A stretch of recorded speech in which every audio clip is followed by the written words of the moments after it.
Okay, so I'm going to wrap things up. We've got a few things that I'm going to emphasize here, and then we'll send you on your way.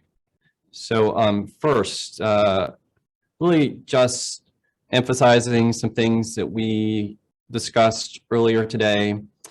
Remember that the intervention templates are due in a month, November 1st. These are really critical.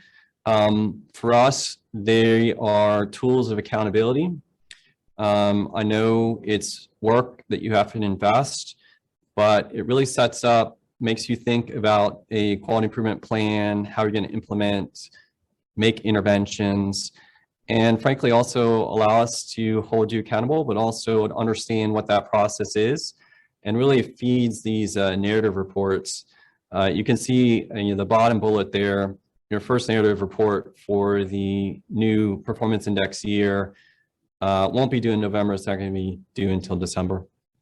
And then finally, as part of that process, for those in year 3+, you have to make a decision between whether or not you want to be measured on the pulmonary embolism initiative or the chest X-ray utilization measure initiative. So just remember that. Okay, another point of emphasis is survey.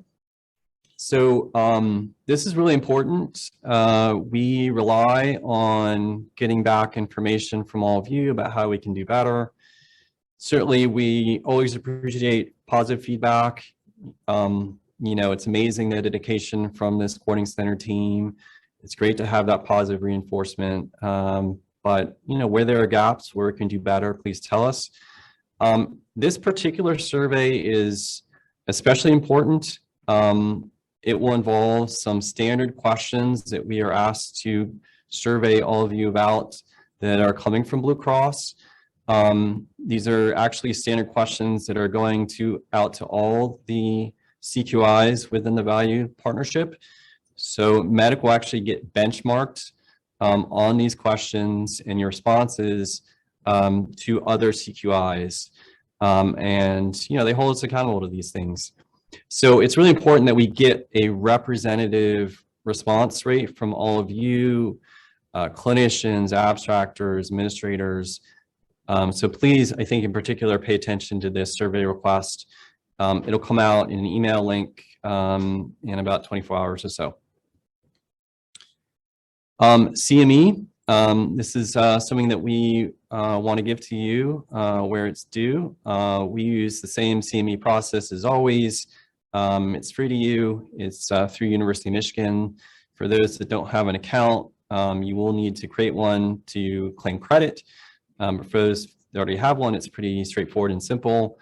You can literally just hold your phone up to this QR code and it will take you directly to that link, answer the questions, standardly part of CME, and we'll get you the credit. A word about social media.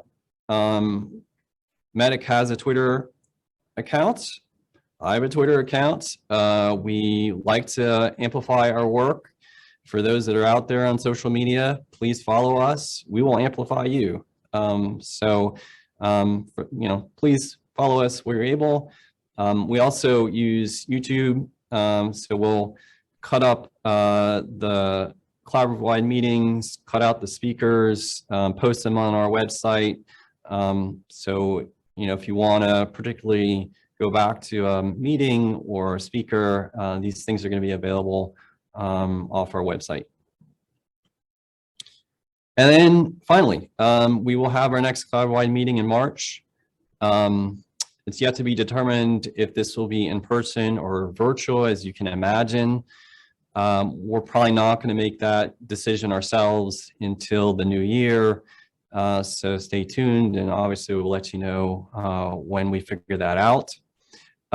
There's also a way to get at all those collaborative meeting dates, but also all the other meetings that we have scheduled through our website. You can see the link here about that as well.